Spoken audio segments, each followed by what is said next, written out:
Kazuo एक normal सा लड़का था जिसे किताबें पढ़ना बेहद पसंद था, लेकिन एक दिन जब वो हीरो बनने की कोशिश करता है तो वहीं पर मारा जाता है। लेकिन अब काजुओ दोबारा जन्म लेता है, वो भी एक कुत्ते के रूप में। क्या मतलब, पिछले जन्म में किलर ने उसे कुत्ते की तरह पेल दिया और इस जन्म में वो सच में कुत्ता बन गया। खैर, इस बार अच्छी बात ये होती है कि काजुओ की मास्टर बनती है एक हॉट और बैडएस लड़की जो किसी को भी पेलने के लिए हर समय अपने पास सिजर रखती है।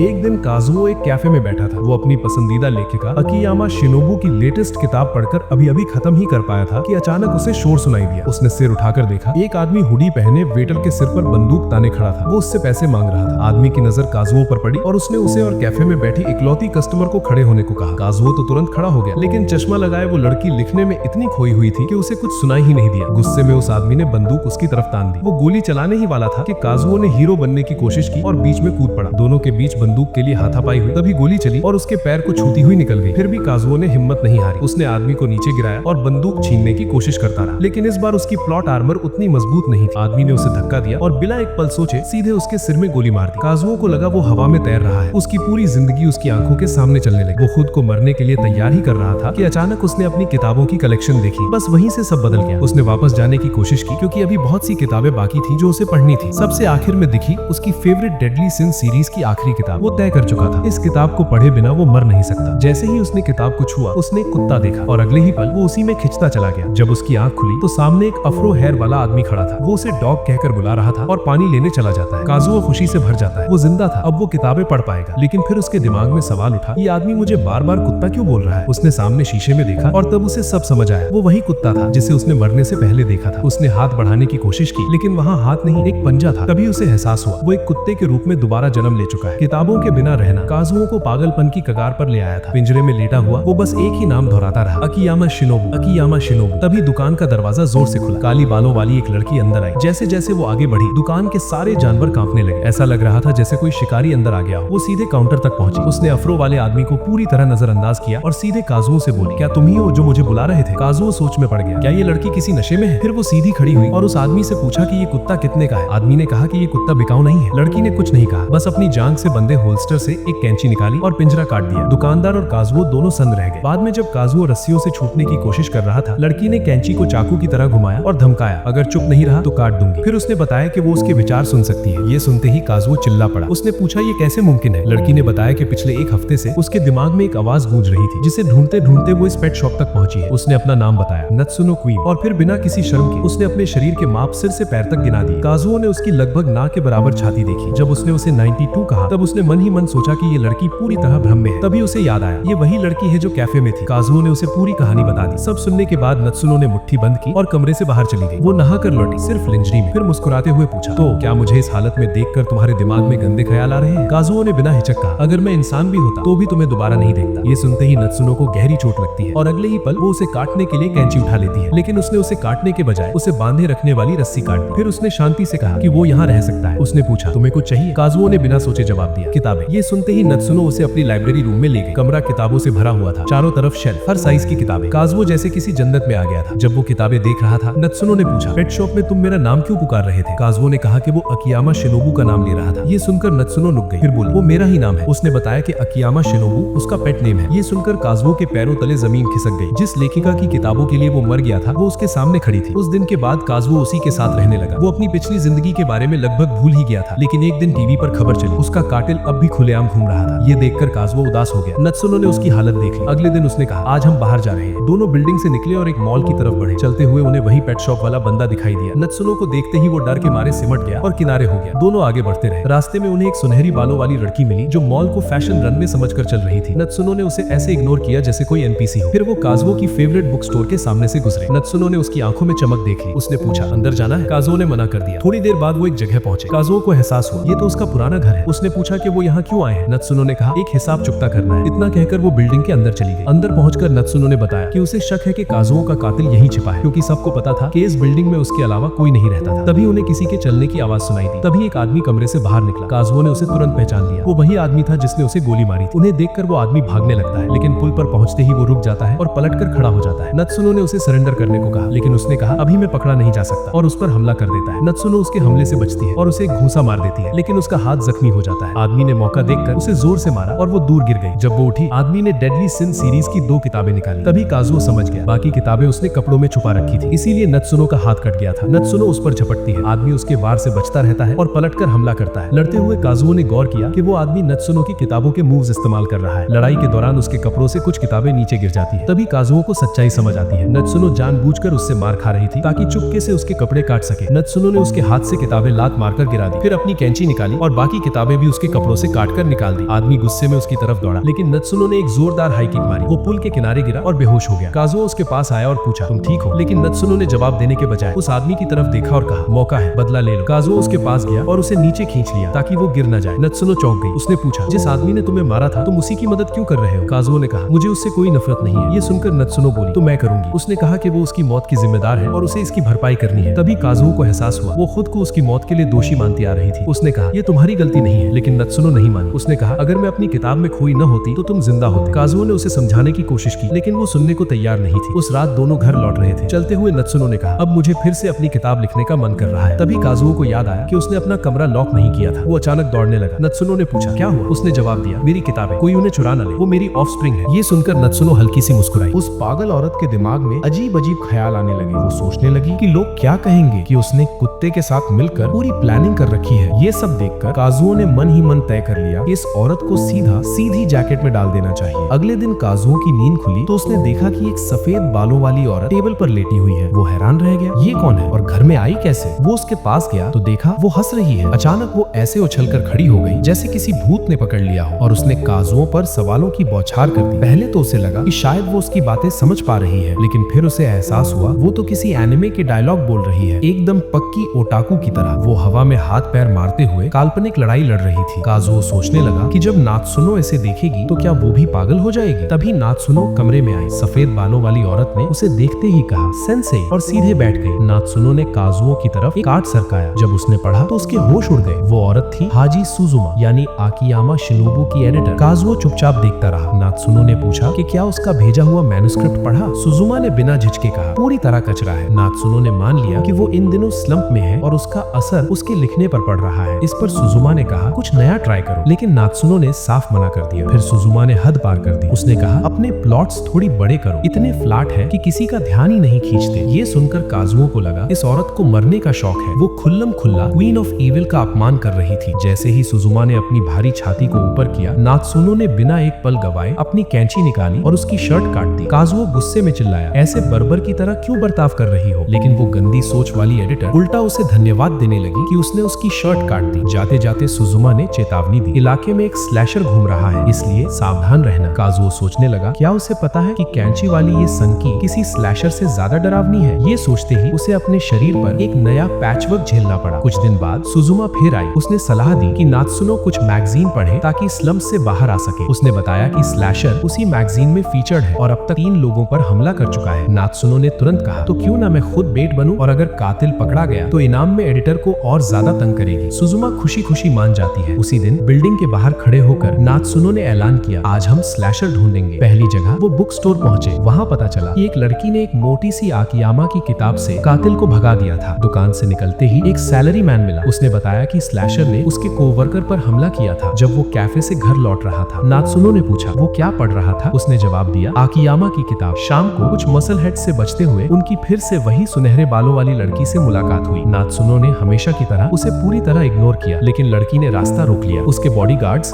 इंसानी पिरामिड बनाकर खड़े हो गए और वो खुद उनके ऊपर चढ़कर खड़ी हो गई। तभी काजुओ समझ गया, ये है काजुकी मैक्सी, एक आइडल ऑथर। नात्सुनो ने बताया कि किसी तरह मैक्सी को उसकी असली पहचान पता चल गई थी और तब से वो उसके पीछे खोए पिल्ले की तरह घूम रही है। मैक्सी ने कहा कि वो जानना चाहती थी कि नात्सुनो असल में कैसी है, लेकिन जो देखा उससे वो निराश हो गई। नात्सुनो ने कहा कि उसके पास टाइम नहीं है और आगे बढ़ गई। पीछे से मैक्सी ने ताना मारा, भाग रही हो क्योंकि तुम जानती हो कि कभी मेरे जैसी अच्छी नहीं बन पाओगी। ये सुनते ही नात्सुनो भड़क गई। उसने अपनी कैंची निकाली और मैक्सी को चुनौती दे दी, लेकिन शोडाउन से पहले ही मैक्सी के बॉडीगार्ड ने उसे उठाया और वहां से ले गया। शाम को काजुओ और नात्सुनो अपनी इन्वेस्टिगेशन की बातें कर रहे थे कि अचानक शोर सुनाई दिया। उन्होंने वहां जाकर देखा पेट शॉप वाला डर के मारे सिमटा पड़ा है और उसके कुछ बाल कटे हुए हैं। भीड़ को देखते हुए नात्सुनो की नजर एक आदमी पर पड़ी। वो उसके पीछे दौड़ पड़ी। पीछे से काजुओ सोचने लगा, क्या उस आदमी के पास भी आकियामा की कोई किताब है? जब काजुओ ने गली में कुछ देखा तो जांच करने वहां चला गया। वहां उसे डेडली सिंस की एक नॉवल मिली। उसने सोचा जब तक नात्सुनो लौटेगी तब तक थोड़ा पढ़ ही लेता हूँ, लेकिन उसे बहुत देर से एहसास हुआ कि ये एक जाल था। अगले ही पल काजुओ खुद को अपने पुराने अपार्टमेंट में बंधा हुआ पाता है। जब उसने पीछे मुड़कर देखा तो उसके सामने उसकी बहन मोका खड़ी थी। वो हैरान रह गया, ये यहाँ क्यों है? मोका उस तरह ऐसे बात कर रही थी जैसे उसे पता हो कि वो उसी का भाई है। काजुओ को लगा शायद वो उसकी बातें सुन पा रही है। खुशी खुशी वो उससे सवाल करने लगा, लेकिन जल्दी ही उसे सच्चाई समझ आ गई। मोका उसकी बात नहीं समझ रही थी, वो उससे एक पालतू जानवर की तरह बात कर रही थी। मोका ने उसे रेड करी खिलाने की कोशिश की, फिर अचानक बोली, ओह गार्निश लेना भूल गई, और बाहर चली गई। जब मोका अकेला था तो वो छूटने की कोशिश करने लगा। तभी उसने देखा अंधेरे में नात्सुनो खड़ी है, बिल्कुल किसी साये की तरह। ये देखकर काजुओ की तो हालत खराब हो गई। वो आखिरकार घर वापस आ गया था। नात्सुनो ने पूछा, तुम्हारी बहन तुम्हें क्यों उठा लाई? काजुओ ने कहा, मुझे भी यही जानना है। फिर उसने पूछा कि वो कहाँ गई थी। नात्सुनो ने बताया कि वो एक संदिग्ध आदमी का पीछा कर रही थी, लेकिन उसे खो बैठी। काजुओ ने ताना मारा, बेकार डिटेक्टिव। इस पर नात्सुनो ने वो किताब दिखाई जो वो आदमी पीछे छोड़ गया था। ये देखकर काजुओ को लगा या तो हमलावर आकियामा शिनोबु से नफरत करता है या फिर उसका पक्का फैन है। सोचते सोचते उसे याद आया उसकी बहन ने भी एक किताब को बेट की तरह इस्तेमाल किया था। ये सुनकर नात्सुनो ने पूछा, क्या हो सकता है कि तुम्हारी बहन का इन हमलों से रिश्ता हो? काजुओ ने तुरंत उसका बचाव किया, नहीं, उसके अजीब बर्ताव के पीछे कोई वजह जरूर होगी। अगले दिन जांच आगे बढ़ती है। तभी सुजुमा आई और बोली कि आकियामा शिनोबु की किताबें इस केस से जुड़ी है। नात्सुनो ने कहा, ये मुझे पहले से पता है, और ताना मारा, इतना यूजफुल बनने की कोशिश मत करो। जाते जाते सुजुमा ने बताया, पार्क में अफवाह है कि एक छोटी कद की छोटे बालों वाली लड़की ने नात्सुनो की एक किताब काट डाली। वो लड़की पूरी तरह मोका से मेल खा रही थी। वो तुरंत पार्क पहुंचे, वहाँ उन्हें किताब के टुकड़े मिले। तभी मोका दौड़ती हुई आई। उसने चिल्लाकर कहा, काजुओ को वापस करो। मोका और नात्सुनो के बीच बहस छिड़ गई। नात्सुनो ने मोका से किताब के टुकड़ों के बारे में पूछा। मोका ने मान लिया कि उसने घर में अपने भाई की सारी किताबें जला दी थी। नात्सुनो ने काजुओ से कहा, अब मुझे पूरा यकीन है कि मोका का स्लैशिंग इंसिडेंट से रिश्ता है। उसने समझाया, शायद मोका को लगा कि आकियामा उसके भाई को उससे छीन रही है, क्योंकि काजुओ हमेशा किताबों की ही बात करता था। उसे लगा कि आकियामा उसके लिए उससे भी ज्यादा जरूरी है, इसी वजह से वो उससे नफरत करने लगी। नात्सुनो ने कहा, तुम्हारी मौत शायद वो आखिरी चीज थी जिसने उसे पूरी तरह तोड़ दिया। इतने सब सबूतों के बावजूद काजुओ को यकीन नहीं हुआ कि उसकी बहन स्लैशर हो सकती है। उसने कहा, मैं सच जानकर रहूंगा, और नात्सुनो से मदद मांगी। जैसे ही नात्सुनो ने मदद के लिए हाँ कहा, मोका खिड़की तोड़कर अंदर कूद पड़ी, बिल्कुल बैटमैन की तरह। उसने काजुओ को उठा लिया और कबूल किया कि उसने उस पर ट्रैकर लगाया था। ये सुनते ही काजुओ घबरा गया। नात्सुनो ने पूछा, क्या तुम यहाँ इसलिए आई क्योंकि तुम्हें पता चला कि मैं आकियामा शिनोबु हूँ? ये सुनकर मोका चौंक गई। तभी नात्सुनो ने सच बताया, काजुओ उसे बचाने की कोशिश में मारा गया था। उसने कहा, मैं उसकी मौत कभी नहीं भूलूंगी और मैं उसके लिए लिखती रहूंगी क्योंकि वो कभी मेरा रीडर था। मोका बोलना चाहती थी लेकिन उसके पास शब्द नहीं थे। उसने काजुओ को पकड़ा और टूटी खिड़की से कूद गई। नात्सुनो उसे रोक भी नहीं पाई। कुछ देर बाद काजुओ की आंख खुली। वो पार्क में था। मोका ने उससे माफी मांगी। उसने कहा, मुझे पता था कि तुम मेरे भाई नहीं हो। उसने बताया, वो शहर में अपने भाई को ढूंढने आई थी और क्योंकि उसका भाई आकियामा की किताबें बहुत पसंद करता था, इसलिए उसने वो जाल बिछाया। जब काजुओ उसमें फंस गया तो उसे यकीन हो गया क्योंकि इतना सीधे जाल में सिर्फ उसका बुद्धू भाई ही फंस सकता था। फिर मोका उठी और गंभीर आवाज में बोली कि उसने जो शुरू किया है वो उसे पूरा करके रहेगी, ताकि उसका भाई ये ना सोचे कि वो डर कर भाग गई थी। तभी अचानक नात्सुनो वहाँ पहुँच गई और उसने मोका को चुनौती दे दी। मोका ने अपने हाथ में पकड़ा हुआ केस हवा में उछाल दिया और अगले ही पल वो एक बहुत बड़े चाकू में बदल गया। नात्सुनो ने भी अपनी कैंची निकाल ली और फिर दोनों के बीच जबरदस्त लड़ाई शुरू हो गई। मोका ने चाकू को एक चेन में बदल दिया। लड़ाई चलती रही। फिर अचानक मोका की आरी एक पेड़ में फंस गई। यही मौका था। नात्सुनो ने हमला किया और किसी तरह उसकी आरी काट दी, लेकिन मोका हार मानने वालों में से नहीं थी। उसने आरी को सीधे मिसाइल लॉन्चर में बदल दिया और नात्सुनो पर दाग दिया। सबकी सांसें अटक गई, लेकिन नात्सुनो ने नामुमकिन काम कर दिखाया। उसने अपनी कैंची से मिसाइल रोक ली और बीच से काट दी। लड़ाई खत्म होने के बाद दोनों लड़कियां शांति से साथ साथ घर की तरफ चल पड़ी। रास्ते में नात्सुनो ने स्लैशिंग इंसिडेंट के बारे में पूछा, लेकिन मोका ने कहा कि उसे नहीं पता वो किस बारे में बात कर रही है। उसी रात काजुओ अपार्टमेंट के बाहर खड़ा था। तभी सुजुमा वहाँ आई। काजुओ ने साफ कह दिया कि उसे पता है, वो उसकी बात समझ सकती है। सुजुमा चौंक गई। उसने पूछा, तुम्हें कैसे पता? काजुओ ने कहा कि जब वो स्लैशर के बारे में बात करने आई थी तभी उसे समझ आ गया था। फिर उसने एक और सच खोला। उसे पता था कि स्लैशर की कहानियां सुजुमा ने ही बनाई थी और सैलरी मैन को भी उसी ने प्लांट किया था। सुजुमा ने मान लिया। उसने कहा कि उसने ये सब नात्सुनो को स्लम से बाहर निकालने के लिए किया था। लेकिन काजुओ गुस्से में बोला, नात्सुनो को मूर्ख मत बनाओ, रीडर्स को ऑथर्स पर भरोसा करना चाहिए। सुजुमा ने पलटकर कहा, जो लिख नहीं सकता वो ऑथर ही नहीं होता। इस पर काजुओ बोला, वो अपने दम पर स्लम से बाहर आ जाएगी। तभी ऊपर से नात्सुनो कूदती हुई नीचे आई। उसने सुजुमा से कहा कि उसे सब पता है, स्लैशर इंसिडेंट्स उसी की वजह से हुए थे। फिर नात्सुनो ने एक मैन्युस्क्रिप्ट निकाला और हवा में उछाल दिया और उसने कहा, मैं स्लम से बाहर आ चुकी हूँ। सुजुमा घबराकर कागज समेटने लगी। काजुओ ने नात्सुनो से पूछा, तुमने मुझे नहीं बताया कि तुम फिर से लिख पा रही हो? कागज इकट्ठा करने के बाद नात्सुनो नात्सुनो ने सुजुमा को चेतावनी दी, ऐसी बेवकूफी दोबारा मत करना और मेरे सामने नाइस बनने की कोशिश भी मत करना। एक सुबह काजुओ बुक स्टोर गया कुछ किताबें लेने। वापस जाते वक्त याया ने उसे रोक लिया। वो उसके साथ खेलने लगी। उसने उसे इतना गुदगुदाया कि उसकी जान ही निकल गई। फिर जाते जाते उसे प्यार से काट कर बाय बोला। फिर उसने बताया कि शायद वो जल्द ही शहर छोड़ दे। घर पर काजुओ नात्सुनो के पैरों के पास लेटा किताब पढ़ रहा था। नात्सुनो ने उसे ताना मारा, घटिया पेडो 10 साल की बच्ची के साथ चीट कर रहा है। काजुओ ने कहा कि वो बस परेशान है। नात्सुनो ने कहा था कि याया जा सकती है, अगर ऐसा हुआ तो स्टोर बंद हो सकता है। नात्सुनो ने कहा ऑनलाइन मंगवा लेना, लेकिन काजुओ ने बताया कि उस स्टोर से उसका खास रिश्ता है। उसने बताया जब वो पहली बार शहर आया था तो उसी स्टोर में किताब खरीदने गया था। वहाँ एक चिड़चिड़ी बूढ़ी औरत किताब लौटाने आई थी और सकुरा को परेशान कर रही थी। काजुओ भी बीच में कूद पड़ा। औरत के जाते ही सकुरा के पिता आए और उसे मारने ही वाले थे, लेकिन सकुरा ने उन्हें रोक लिया। पिता ने माफी मांगी और काजुओ को कुछ किताबें फ्री में दे दी। कुछ दिन बाद काजुओ फिर से स्टोर गया। वहाँ याया सकुरा से बहस कर रही थी। वो कुछ समझ पाता उससे पहले ही याया ने उसे उठाया और भाग गई। वो उसे पार्क ले गई। वहाँ याया ने बताया कि स्टोर बंद होने वाला है, लेकिन उसके पास एक आइडिया है स्टोर बचाने का। उसने एक टोपी निकाली जिस पर स्टोर का नाम था और वो टोपी काजुओ के सिर पर रख दी। वो सड़क पर चलते रहे। काजुओ शर्म से मर रहा था। लोग उसकी तस्वीरें खींच रहे थे। एक कुत्ता और उसके सिर पर एक बेवकूफ सी टोपी। 2 लड़कियां रुकी और उसे सहलाने लगी। काजुओ ने कहा कि उसे अच्छा लगता है जब पेट सहलाया जाता है। लड़कियों ने फोटो ली और ऑनलाइन डाल दी। ये तस्वीर नात्सुनो ने देख ली और वो बुरी तरह भड़क गई। चलते चलते उनकी मुलाकात एफ्रो वाले आदमी से हुई। याया ने उसे मॉस मैन कहा क्योंकि उसके बाल काई जैसे लगते थे। वो वहाँ से जाने ही वाले थे कि अचानक तेज रोशनी चमकी। वो थी काजुकी मैक्सी। याया उसकी चमक से खींची चली गई। मैक्सी ने उसे सनग्लासेस दिए और उसके साथ पोज मारने लगी। लेकिन जैसे ही काजुकी मैक्सी की नजर काजुओ के सिर पर लगी तख्ती पर पड़ी, उसने ऐलान कर दिया, मैं अपनी फेम यूज करके इस स्टोर का प्रमोशन करूंगी। ये सुनते ही याया ने साफ मना कर दिया और उसे खींचकर वहाँ से भाग गई। उस शाम याया पार्क में बैठी थी। वो काफी उदास थी। काजुओ ने उसे घर ले जाने की कोशिश की, लेकिन वो वहीं बैठी रही। उसने स्नैक्स से भी लुभाने की कोशिश की, पर वो भी काम नहीं आया। तभी काजुओ ने देखा वो रो रही है। वो उसे चुप कराने लगा, लेकिन याया फूट फूट कर रोती रही। काजुओ सोच ही रहा था कि अब क्या करे। तभी पीछे से नात्सुनो ने उस पर अपनी कैंची फेंक दी। काजुओ को डराने के बाद नात्सुनो ने याया से पूछा, क्या हुआ? याया ने कहा, मैं घर नहीं जाना चाहती, मेरी बहन मुझसे नाराज है। नात्सुनो ने समझाया, बहनें हमेशा लड़ती हैं, इसका मतलब ये नहीं कि वो एक दूसरे से नफरत करती है। याया ने डरते हुए पूछा, पक्का? क्या सकुरा मुझसे नफरत तो नहीं करेगी? नात्सुनो ने भरोसा दिलाया, अगर तुम माफी मांग लोगी तो सब ठीक हो जाएगा। फिर वो उसे वापस बुक स्टोर ले आए। वहाँ सकुरा उसे देखकर भावुक हो गई। उसने कहा कि वो बहुत परेशान थी। ये सुनते ही याया ने अपने बर्ताव के लिए माफी मांगी। नात्सुनो ने पूछा, स्टोर बंद क्यों हो रहा है? सकुरा हैरान हो गई। उसने कहा, स्टोर बंद नहीं हो रहा, तुमने ये कहाँ सुना? नात्सुनो ने कहा, याया ने बताया। इस पर याया बोली, मैंने मम्मी पापा को लड़ते हुए सुना था। सकुरा ने उसे समझाया, वो उनकी रोज की नोकझोंक है, कुछ नया नहीं। तभी सीढ़ियों से उनके पिता धड़ाम से नीचे गिरे। याया ने मासूमियत से कहा, लेकिन मम्मी हमेशा पापा को मारती रहती है। सकुरा बोली, वो उनका प्यार दिखाने का तरीका है। ये सुनकर नात्सुनो सोच में पड़ गई, क्या ये लोग 50 शेड्स ऑफ ग्रे का कोई हल्का वर्जन जी रहे हैं? कुछ दिन बाद काजुओ किताब पढ़ रहा था। तभी नात्सुनो आई। उसने कहा, मेरी एक ब्रा ढूंढने में मदद करो। ये सुनकर काजुओ चौंक गया। उसे नहीं पता था कि प्लॉटलेस लोग भी ब्रा पहनते हैं। उसने पूछा, मैं कैसे मदद करूं? नात्सुनो ने याद दिलाया, तू कुत्ता है, सूंघ सूंघ कर ढूंढ। काजुओ सीधा उसकी छाती पर कूद पड़ा। नात्सुनो घबरा गई और उसे इतनी जोर से थप्पड़ मारा कि वो दीवार से जा टकराया। उसने चिल्लाकर कहा, गंदा कुत्ते, ऐसा क्यों किया? काजुओ ने समझाया, मैं बस तुम्हारी सेंट ले रहा था ताकि पैडेड प्लॉट्स ढूंढ सकूं। थोड़ी देर के लिए उसने इजाजत दी। जब वो सूंघ रहा था तो नात्सुनो के चेहरे से लगा जैसे उसे ये एहसास कुछ ज्यादा ही अच्छा लग रहा है। अचानक उसे होश आया। उसने काजुओ को फिर से दीवार पर दे मारा। स्लिमी बदमाश, मुझे छूने की कोशिश करता है। काजुओ बोला, छूने को है क्या? दीवार पकड़ने जैसा था। ये सुनते ही नात्सुनो ने कैंची निकाल ली। थोड़ी देर बाद सुजुमा भी आ गई और सर्च में शामिल हो गई। लिविंग रूम देखते हुए उसने पूछा, ब्रा कैसी दिखती है? नात्सुनो ने पूरी डिटेल में बता दिया। तभी सुजुमा ने देखा कि काजुओ उनके साथ ही नहीं है। वो उसे लाइब्रेरी में मिली, किताब पढ़ रहा था। उसने तुरंत किताब छीन ली। उसने कहा, जब मिस्ट्रेस बिजी है तो तुझे आलस करने का हक नहीं। काजुओ शिकायत करने लगा। तंग आकर सुजुमा ने उस पर कैंची फेंक दी। वो पीछे कूदा और बुक शेल्फ से टकरा गया। उसने कहा, गलती से लग गई, लेकिन काजुओ जानता था उसका निशाना एकदम सटीक था। तभी ऊपर से एक बॉक्स गिरा। जब काजुओ ने खोला, नात्सुनो का चेहरा लाल हो गया। अंदर था प्लॉट एनलार्जमेंट डिवाइस। काजुओ बोला, उम्मीद नहीं छोड़नी चाहिए। जैसे ही वो जाने लगा, नात्सुनो ने उसकी पूंछ पर पैर रख दिया। उसने कैंची खोलते हुए पूछा, तेरे आखिरी शब्द क्या है? ब्रा नहीं मिली तो वो जिम पहुंचे। सुजुमा बोली, मैं अक्सर पहनना भूल जाती हूँ, वैसे भी जरूरी नहीं है। नात्सुनो ने कहा, तो लॉकर की मजबूती टेस्ट करो। वो सन की खुशी खुशी तैयार हो जाती है और लॉकर पर सीधा चेहरा मार दिया। जब वो जमीन पर गिरी, नात्सुनो ने काजुओ से पूछा, तू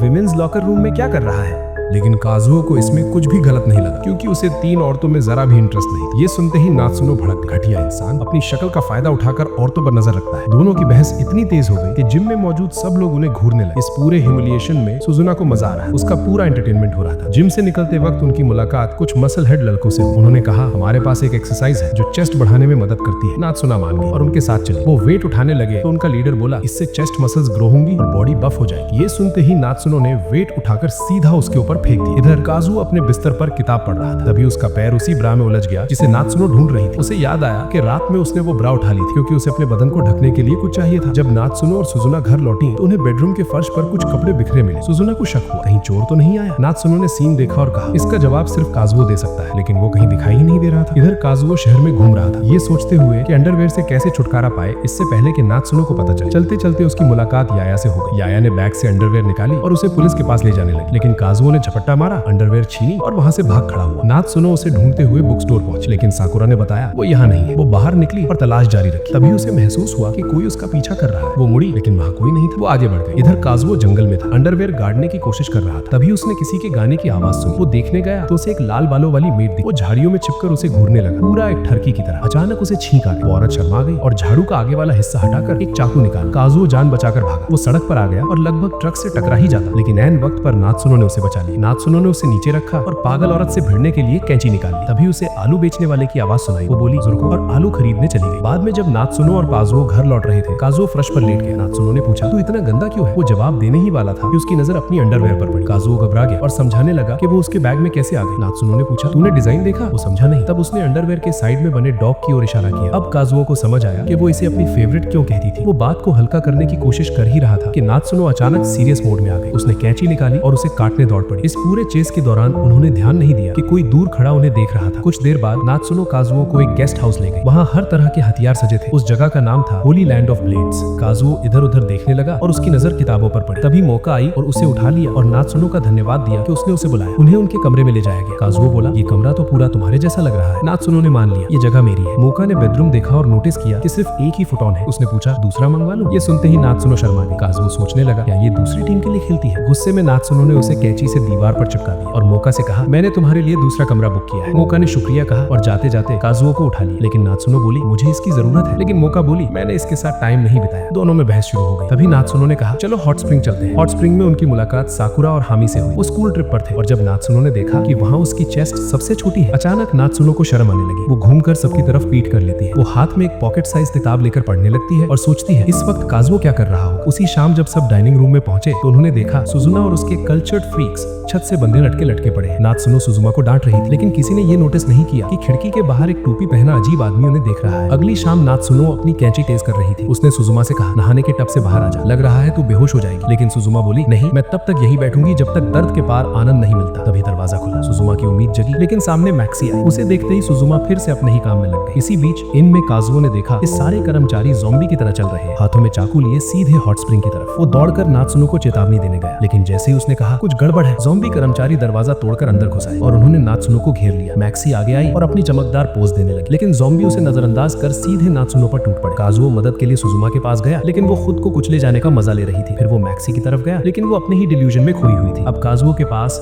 खुद ही लड़ने के सिवाय कोई रास्ता नहीं बचा। लड़ते हुए काजुओ ने नात्सुनो से कहा, तू कैंची तेज कर, मैं इन्हें संभाल लेता हूँ। ये सुनकर नात्सुनो खुश हो गई। उसे अच्छा लगा कि वो उसके लिए लड़ रहा है। काजुओ कुछ देर तक सबको रोके रखता है, लेकिन जैसे ही कोई उसे चाकू मारने वाला होता है, तभी मौका आ जाती है एक नई चाकू के साथ। थोड़ी देर में नात्सुनो की कैंची भी तैयार हो जाती है। अब दोनों लड़कियां मिलकर सबको पीट देती है। लड़ते लड़ते नात्सुनो की नजर अपनी किताब पर जाती है जो जमीन पर गिरी हुई थी और लोग उसे रौंद रहे थे। बस फिर क्या, वो इतना भड़क जाती है कि पूरा बीस्ट मोड में चली जाती है। कुछ समय बाद नात्सुनो और काजुओ बुक स्टोर से घर लौटते हैं। जैसे ही अंदर कदम रखते हैं, काजुओ बोलता है, कुछ गड़बड़ है। नात्सुनो कहती है, सब ठीक तो है, लेकिन काजुओ अड़ा रहता है। जब उसने पूछा क्या, तो वो बोला, हमारे पास एक एक्स्ट्रा किताब है। वो लाइब्रेरी में दौड़ता है और किताब लेकर आता है। किताब देखते ही नात्सुनो समझ जाती है ये वही किताब है जो साकुरा ने रेकमेंड की थी। काजुओ सोचता है, कोई किताब तोड़कर दूसरी किताब क्यों छोड़ेगा। नात्सुनो सोचती है, अलार्म क्यों नहीं बजा। तभी वो घूमती है और देखती है कि काजुओ किताब पढ़ने लग गया है। वो झट से कैंची फेंक देती है। काजुओ बोलता है, और कोई क्लू नहीं है तो पढ़ना ही पड़ेगा। किताब खत्म होते ही वो नात्सुनो को देखता है और अचानक वो उसे बहुत अट्रैक्टिव लगने लगती है। वो उस पर कूदने ही वाला होता है कि नात्सुनो उसे कूड़ेदान में फेंक देती है और उसे वहीं छोड़ देती है जब तक वो खुद किताब नहीं पढ़ लेती। अब वो ऑथर के बारे में और जानना चाहती थी। वो सुजुमा से पूछती है, लेकिन वो मना कर देती है, कॉन्फिडेंशियल है। नात्सुनो बोलती है, हर जानकारी के बदले एक कट लगेगा। ये सुनकर वो पागल औरत खुशी खुशी मान जाती है। उसे पता चलता है ऑथर मशहूर लेखक ओसो असुन की बेटी है। बस इतना जानकर नात्सुनो तय करती है है कि एड्रेस पर जाकर खुद पता लगाया जाए। वहाँ पहुँचते वक्त काजुओ बोलता है, मुझे शॉर्टकट पता है। वो लोग एक अबैंडन्ड वेयरहाउस से होकर जाते हैं। नात्सुनो से घूरती है, मुझे सुनसान जगह पर फंसाने लाया है, गंदा सुअर। वो सफाई देने ही वाला था कि अचानक चारों तरफ से लोग उन्हें घेर लेते हैं। वो नात्सुनो पर हमला करने लगते हैं। नात्सुनो बिना सोचे समझे काजुओ को ह्यूमन कैनन की तरह फेंक फेंक कर सबको पीटती है। काजुओ से डांटता रहता है। तभी जो आदमी उनका पीछा कर रहा था वो सामने आता है। काजुओ से पहचान लेता है, वो ऑथर का पिता था। नात्सुनो उसे बांध देती है और सवाल शुरू करती है, लेकिन वो बोलने को तैयार नहीं होता। तो नात्सुनो सीधा उसे लात मारती है और सारे सवाल एक एक करके पूछती है। उसे जवाब चाहिए थे, इसलिए उसने उससे सब कुछ उगलवा लिया जो भी वो जानता था, और ये भी कि उसकी बेटी कहाँ मिल सकती है। जब वो स्कूल पहुंचे तो दोनों अलग अलग हो गए। काजुओ लाइब्रेरी की तरफ गया, वहाँ उसने एक किताब निकाली और उसके पीछे से मैन्युस्क्रिप्ट निकाल लिया। जैसे ही उसने मैन्युस्क्रिप्ट बाहर खींचा, किसी ने उसका नाम पुकारा। वो मुड़ा और सामने हामी खड़ी थी। काजुओ सोच में पड़ गया कि वो यहाँ क्या कर रही है। उसे अचानक याद आया हामी का सरनेम ओसा है, और तभी उसे समझ आ गया यही वो ऑथर है जिसे वो ढूंढ रहे थे। वो पूछना चाहता था कि उसे कैसे पता चला कि वो वही है, लेकिन मुंह से सिर्फ भौंकने की आवाज निकली। हामी मुस्कुराई और बोली, साकुरा ने मुझे कुत्ते के बारे में बताया था जो रोज किताबें खरीदने आता था। मुझे बस एहसास हो गया था कि वही तुम हो, लेकिन यकीन तब हुआ जब मैंने तुम्हें वही मैन्युस्क्रिप्ट निकालते देखा जहाँ मैंने उसे छुपाया था। उसने कहा, मुझे खुशी है कि तुम जिंदा हो और मैंने ऑथर बनकर अपना वादा निभाया है। फिर वो बोली, लेकिन मैं मैन्युस्क्रिप्ट पूरा नहीं कर पाई, इसके लिए माफ करना। उसने बताया कि वो अपने पिता की मदद से ऑथर बनी थी, लेकिन काजुओ की मौत के बाद वो कुछ भी लिख नहीं पाई। उसे लगने लगा कि शायद वो असली ऑथर ही नहीं है। उसका मानना था असली ऑथर बनने का बस एक ही तरीका है, असली ऑथर को हराना और उससे आगे निकल जाना। इसीलिए उसने नत्सुनो को बुलाया था। उधर नत्सुनो काजुओ की क्लासरूम में थी। अचानक स्पीकर से हामी की आवाज आई, छत पर आओ। छत पर पहुंचते ही नत्सुनो का गुस्सा फूट पड़ा। वो काजुओ पर झपट पड़ी और उसे दो टाइमिंग धोखेबाज कहने लगी। वो हमला करने ही वाली थी कि हामी ने रोक दिया। उसने कहा, ऑथर्स मसले सुलझाने के लिए हिंसा का सहारा नहीं लेते, चलो राइटिंग कॉन्टेस्ट से फैसला करते हैं। तीनों लाइब्रेरी में आमने सामने बैठ गए। हामी ने नियम बताया, 100 मैन्युस्क्रिप्ट पेजेस की शॉर्ट स्टोरी, जो पहले पूरी करेगा वही जीतेगा। काजुओ ने भौंककर कॉन्टेस्ट शुरू होने का इशारा किया। लिखते लिखते हामी ने देखा कि नत्सुनो बहुत तेज लिख रही है। उसे डिस्ट्रैक्ट करने के लिए उसने हर तरह की चाल चली, लेकिन कुछ भी काम नहीं आया। फिर हामी ने पूछा, तुम्हें मेरा नॉवेल कैसा लगा? नत्सुनो बोली, अच्छी किताब है। तभी हामी ने एक बटन दबाया, किताबों की अलमारियां घूम गई और सामने शीशे आ गए। जैसे ही नत्सुनो ने शीशे में खुद को देखा, उसने अपनी कैंची निकाली और खुद को मारने की कोशिश की, लेकिन किसी तरह उसने खुद पर काबू पाया और उस असर से लड़ती रही। हामी बोली, मैंने अपनी किताब में कई कीवर्ड्स छुपाए थे जो रीडर्स के दिमाग में ये बात बैठा देते हैं कि दुश्मन एक लाल आंखों वाली, काले बालों वाली लड़की है जिसके हाथ में कैंची है और उसे मारना जरूरी है। ये सुनकर काजुओ समझ गया यही वजह थी कि किताब पढ़ते ही वो नत्सुनो पर झपट पड़ा था, और यही कारण था कि पहले भी लोग उस पर हमला कर रहे थे। हामी ने कहा, अब मैं अपना वादा निभाऊंगी नत्सुनो को हराकर। लेकिन नत्सुनो माइंड कंट्रोल से बाहर निकल आई। उसने पेन मुंह में पकड़ा और लिखना जारी रखा, और इसी से वो कॉन्टेस्ट जीत गई। हामी ने उसे बधाई दी। फिर उसने अपना पेन उठाया और सब खत्म करने की कोशिश की, लेकिन काजुओ ने पेन छीन लिया और मैन्युस्क्रिप्ट उसकी तरफ बढ़ाया। वो समझ नहीं पाई। तब नत्सुनो ने कहा, वो चाहता है कि तुम लिखो। फिर उसने बताया, तुम्हारे पिता ने न्यू ऑथर अवार्ड में कोई जोर नहीं लगाया, तुमने वो अपनी काबिलियत से जीता है। हामी फिर भी बोली, मैं असली ऑथर नहीं हूँ। नत्सुनो ने कहा, जब तक लिखने की चाह है और लोग पढ़ने को तैयार है, तब तक तुम ऑथर हो। ये सुनकर हामी ने काजुओ की तरफ देखा और बोली, अगर मैं पब्लिश करूँ तो क्या तुम मेरी किताब पढ़ोगे? जवाब में काजुओ भौंका। नत्सुनो उसके सामने घुटनों पर बैठी और बोली, जब तुम मैन्युस्क्रिप्ट पूरा करोगी मैं खुशी से पढ़ूंगी। हामी चौंक गई। उसने पूछा, आप मुझसे नाराज नहीं है? नत्सुनो मुस्कुराई और बोली, सब भूल चुकी हूँ। ये सुनते ही हामी रोने लगी। उसने धन्यवाद कहा और पहली बार उसे सेंसे कहकर बुलाया, लेकिन नत्सुनो ने उससे उसे सेनपाई कहने को कहा। कुछ दिन बाद मोका नत्सुनो से मिलने आई कि उसका धन्यवाद करने के लिए करी बनाना चाहती है, क्योंकि नत्सुनो ने उसे अपने साथ रहने दिया था जब तक वो हाई स्कूल के एंट्रेंस एग्जाम्स दे रही थी। जब मोका किचन में थी तो काजुओ देखने गया कि वो क्या कर रही है, लेकिन जैसे ही उसने देखा कि वो अपने नए चाकू से सब कुछ बेरहमी से काट रही है तो उसकी हालत खराब हो गई। उसे याद आ गया कि पहले मोका उसके लिए कैसी कैसी करी बनाती थी, और वो सोचने लगा कि क्या ये वाली करी खाने लायक भी होगी या नहीं। लेकिन जब उसे करी की खुशबू आई तो वो चौंक गया। ये पहली बार था जब मोका ने कुछ ऐसा बनाया था जिसकी खुशबू मौत जैसी नहीं थी। वो खुशी से उछल पड़ा और ऊपर चढ़कर देखने गया कि आखिर वो बना क्या रही है। लेकिन जैसे ही उसने पतीले में झांका, वो लगभग सदमे में चला गया, क्योंकि करी नीले रंग की थी। नत्सुनो ने उसे याद दिलाया कि वो वादा कर चुका है कि करी खाएगा। ये सुनते ही काजुओ सीधे बुक स्टोर की तरफ भागा ताकि नीली करी खाने से बच सके। उसी वक्त मैक्सी के बॉडीगार्ड्स बुक स्टोर में आए और अकियामा शिनोबु और मिची हिमाची की लिखी सारी किताबें खरीद ली। काजुओ सोचने लगा कि इन्हें इतनी किताबें किस लिए चाहिए। वो उनके पीछे गया, लेकिन रास्ते में उसका ध्यान भटक गया। जब उसने अपनी लैंडलेडी और इनकीपर को साथ में गुजरते देखा, वो हैरान रह गया कि दोनों